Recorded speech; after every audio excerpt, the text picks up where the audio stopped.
Bismillahirrahmanirrahim. Alhamdulillah awak dhewe masih diberi nikmat. Mugi-mugi saged ngaji istiqomah, manfaat barokah fitini wa dunya wal akhirah. Iki masuk dalam pembahasan sholat jamaah. Bismillahirrahmanirrahim. Faslun ay hada faslun utawi iki kono fasal suwiji. Takbire fasal wa sholatul jamaati utawi sholat jamaah. Iku sunnatun iku sunnah. Sifate sunnah muakkadatun kang den kokohake. Jadi dalam sholat iku ada yang namanya munfarid, ada yang namanya sholat jamaah.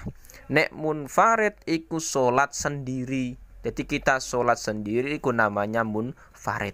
Tapi nek jamaah iku dalam sholat selain Jumatan minimal 2 orang. Minimal 2 orang. Iku nek selain Jumatan. Nek Jumatan memang jamaah iku nek cara mazhab Syafi'i 40 orang minimal.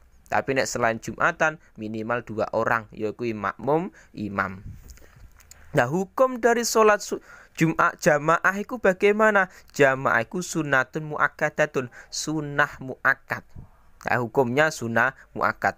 La qauluhu wa sholatul jamaah ailir rijal fil faraid ghairil jum'ah. Jadi hukum sholat jamaah bagi laki-laki dalam sholat fardu selain Jumatan iku sunnah muakkad. Indal musannaf qaulu sunnatun muakkadatun indal musannaf wa rafi'i. Memang menurut mazhab Syafi'i, nah, iku salah satunya pendapat Imam Rafi'i dan Imam Ibnu Qasim.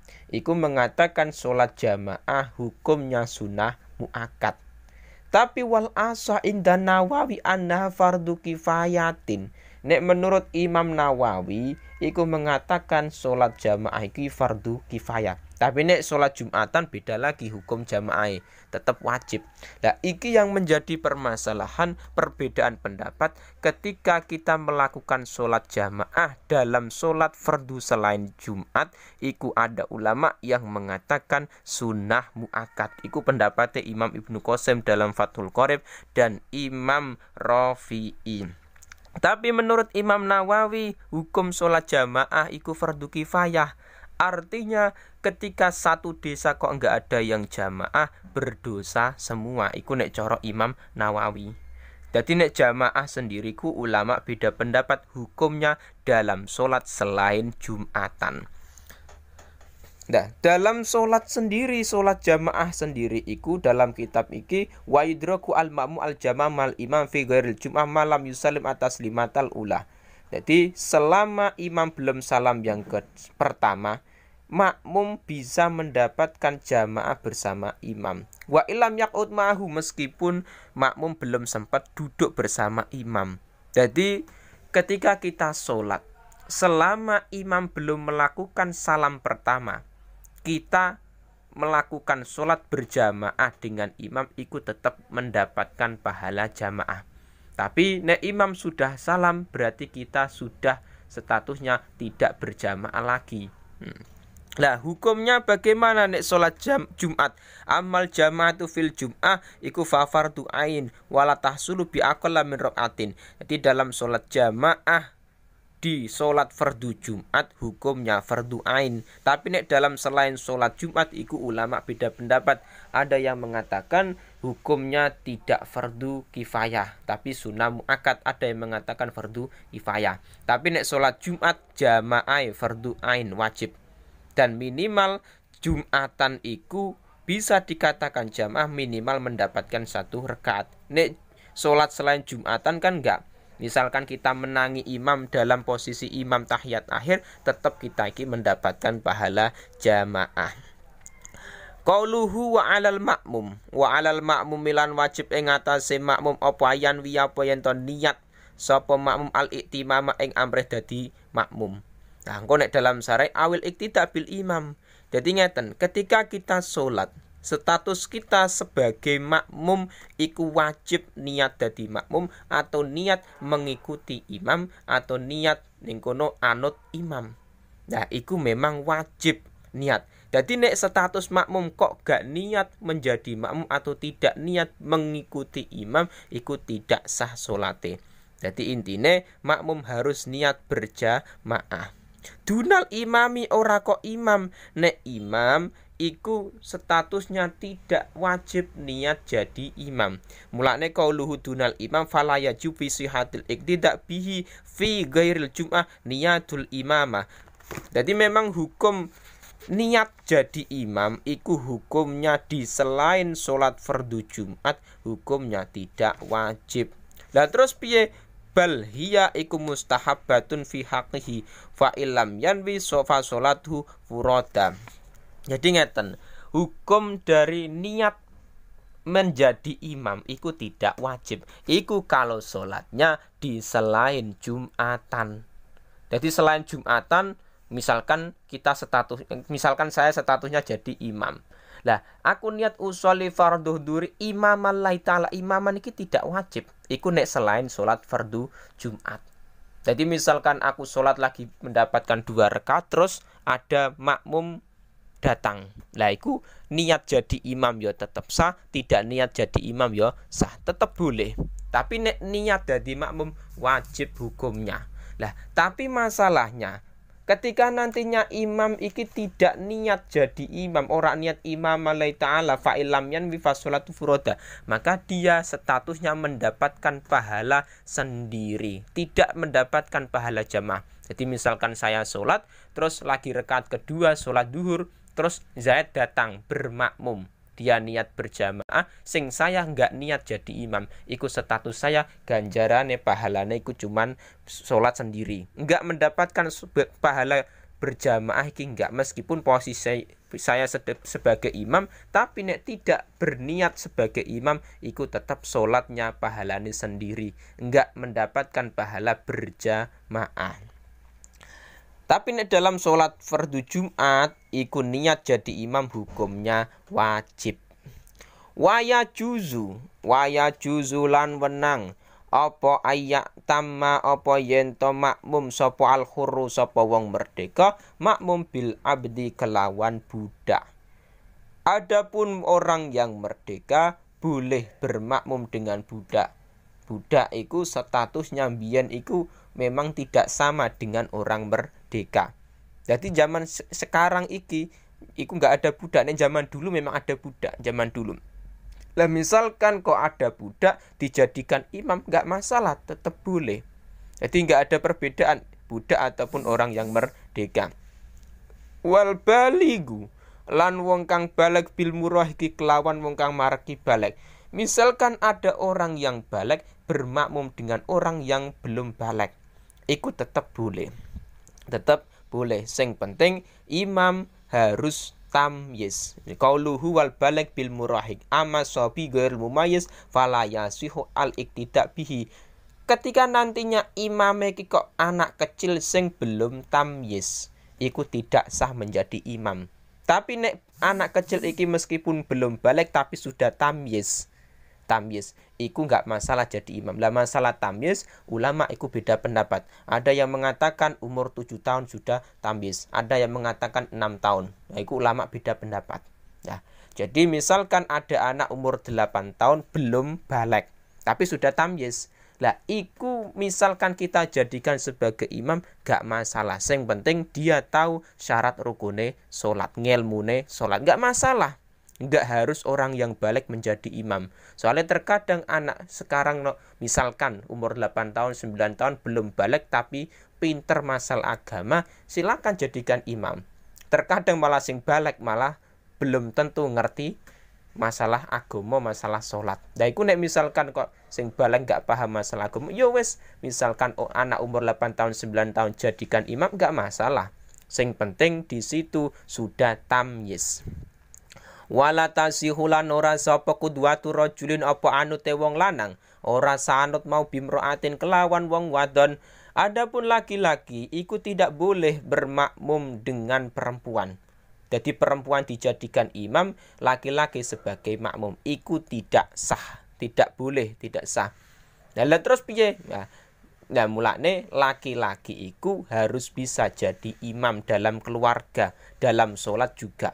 Jadi mulane kita sebagai yang laki-laki iki, yuk kita belajar agama, kita belajar masalah sholat. Kok sewaktu saat ketika kita bermasyarakat, ketika kita sudah berkeluarga, iku harus bisa menjadi imam. Enggak kok malah keliru, enggak kok malah kualik. Misalkan apa, sing perempuan iki malah istrine malah pinter agama, sing suami enggak ngaji, amit sewu, enggak paham masalah agama, sing malah istrine jadikan imam, sing suami malah makmum, iku malah enggak sah. Jadi tetap laki-laki harus menjadi imam dari perempuan. Enggak kok perempuan yang kita jadikan imam. Wala qari'un lan ora wong kang bagus wacane biumin kelawan wong kang bodho. Jadi adapun nantinya orang yang korek, orang yang bagus bacaan Qur'ane iku tidak boleh bermakmum dengan orang yang umi. Umi ki sapa? Wa huwa man yukhillu bi harfin aw tasdidah minal Fatihah. Orang yang bacaan Fatihane misalkan iku rusak, mbuh rusak satu huruf ataupun dua huruf atau rusak dalam segi tasdite. Misalkan alhamdu dibaca alkamdu misalkan memakai kaf. Lah itu kan bisa merubah makna. Lah itu tidak boleh kita jadikan sebagai imam. Mulane nek dadi imam iku orang yang memang paham betul masalah agama. Soalnya sing saya khawatirkan nantinya imam iki orang yang umi, orang yang enggak bisa bacaan Fatihah dengan benar, merubah makna iku bermasalah. Wa ayu maudhi'in utawi endi-endine panggonan sholat kang sholat sapa wong oleh sholat fil masjid ing dalem masjid, oleh sholat mau bi sholatil imami kelawan sholate imam, sholat ning di fihi ing dalem maudhi. Wa huwa hale utawi makmum iku alimun iku wong kang ngerti. Oleh ngerti bi sholatihi kelawan sholate imam, jawabe ajza'ahu mongko nyukupi. Ajza'ahu mongko nyukupi apa ilmuhu hu ing makmum. Ngono mau dengan catatan malam yatakodam ing dalem selagine ora dingini sapa makmum alaihi ing atase imam. Jadi ketika makmum dan imam sholat di masjid, nah ini dalam satu masjid, sedangkan makmum iku mengetahui imame ruko, makmum yo ngerti. Imame ki mau sujud, makmum yo ngerti. Qauluhu alimun bi sholati. Ail imam bi musyahadatil makmum lahu. Au bi musyahadatihi ba'du shofin. Jadi ada kalanya alimun bi sholati iku kita ngerti langsung. Misalkan kita statusnya makmum di shaf pertama, kita ngerti langsung imame posisi ruko, sujud, ila akhirih. Iku kita ngerti langsung. Ada kalanya kita melihat sebagian shaf sing belakang. Jadi misalkan kita sholat shaf nomor 20. Jadi nggak bisa melihat imam secara langsung, tapi kita ngerti gerak-gerik imam lewat shaf sing di depan kita. Jadi shaf sing nomor 19 depan kita iki mau. Lah iku kan bisa mengetahui dari shaf depan sampai ke imam. Jadi kita bisa mengetahui posisi imam rukuk, sujud, ila akhirih, iku bisa melihat langsung imam. Atau nek misalkan kita berada di shaf yang belakang, misalkan nomor 20, berarti kita bisa mengetahui gerak-gerik imam lewat shaf sing ke di depan kita, nomor 19 mau misalkan. Jadi enggak harus lihat imam langsung, enggak, tapi bisa melihat shaf depan iki mau.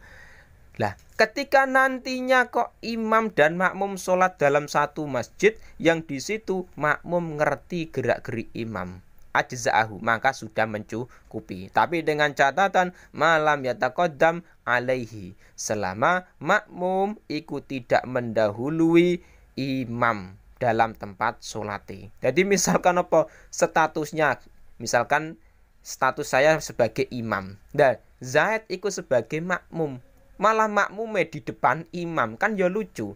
Imam pastinya ikut di depan makmum.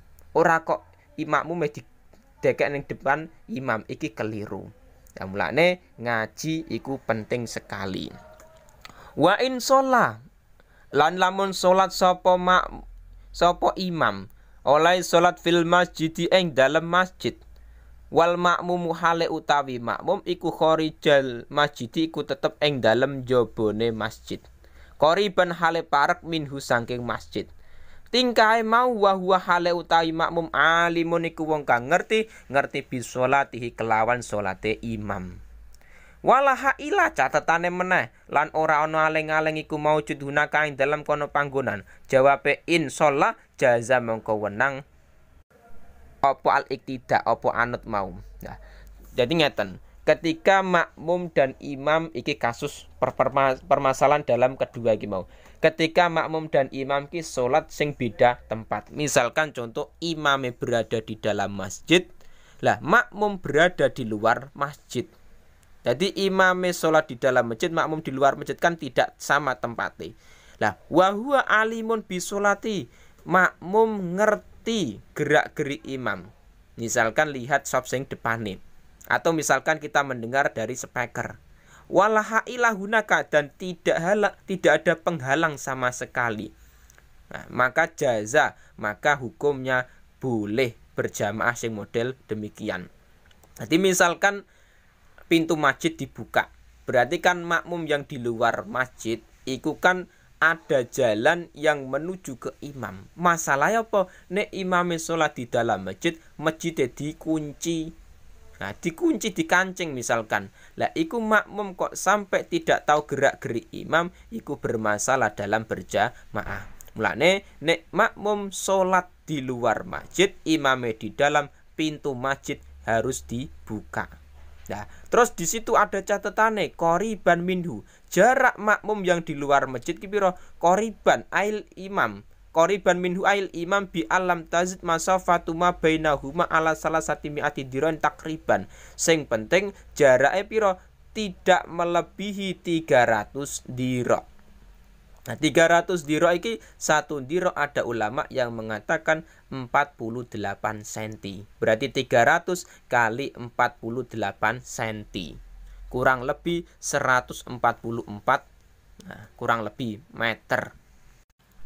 Jadi yang penting jarak makmum iku tidak melebihi 300 dirok atau 144 meter. Jadi masalah apa? Misalkan makmum berada di luar masjid, sing jaraknya misalkan ada 600 meter dari masjid, itu tidak sah. Jaraknya yang penting ketika imam berada di dalam masjid, makmum di luar masjid, itu jaraknya 300 dirok atau 144 meter. Lah ngitungnya dari mana? Qalu jaza al-iktida bihi wa tu'tabaru al-masafatu al-madhkura min akhiril masjid. Dihitung dari masjid sing terakhir. Jadi masjid, batas masjid sing terakhir ki mau ya ikulah dihitung sampai ke halaman masjid 300 dirok atau 144 meter. Jadi ngitungnya iku 144 meter jarak makmum yang di luar masjid iku dihitung dari pucuk masjid sing terakhir. Ora kok dihitung dari imamnya enggak. Soalnya terkadang imamnya berada di tengah atau imamnya misalkan berada di depan. Ya iku ngitungnya 144 meter iku dari pucuk masjid, pinggirnya masjid. Nah iku yang penting di situ. Disilakan ada jamaah di luar masjid, ya silakan. Imamnya di masjid silakan. Yang penting tidak melebihi jarak 300 dirok atau 144 meter yang dihitung dari pinggir atau pucuk masjid. Ya. Dan ada syaratnya yang penting makmum kudu ngerti gerak-gerik imam. Misalkan makmum melihat langsung imam, soalnya dia posisi di shaf pertama, atau makmum melihat shaf yang di depannya, terus shaf di depannya melihat di depannya sampai ke imam, nggak masalah. Atau nek zaman sekarang iku lewat speaker. Sing penting apa? Jarak antara makmum iki lho. Nah, iku ada catatannya di situ tadi. Dan dalam berjamaah sendiri iku ulama beda pendapat. Mulane jamaah iki penting. Jamaah iki memang zaman akhir sekarang iki terkadang amit sewu masjid-masjid iku tidak semua masjid penuh dengan jamaah selain Jumatan loh ya. Jadi jamaah selain Jumatan niku memang tidak semua masjid penuh. Soalnya amit sewu kesadaran kita berjamaah iki loh. Lah penting sekali. Jadi kita kudu sadar meskipun ada ulama yang mengatakan jamaah iku hukumnya sunnah muakkad, ada yang mengatakan fardu kifayah sing cukup diwakilkan, tapi kita harus tahu kalau bisa kita berjamaah. Karena apa? Pahalanya orang yang berjamaah dengan orang yang sholat sendiri iku beda. Ada yang mengatakan dalam kitab Fathul Mu'inku 27 kali. Jadi ku nek sholat jamaah ganjaran 27 kali. Tapi nek sholat sendiri ku cuma 1. Lah mulane kalau bisa kita usahakan yuk berjamaah.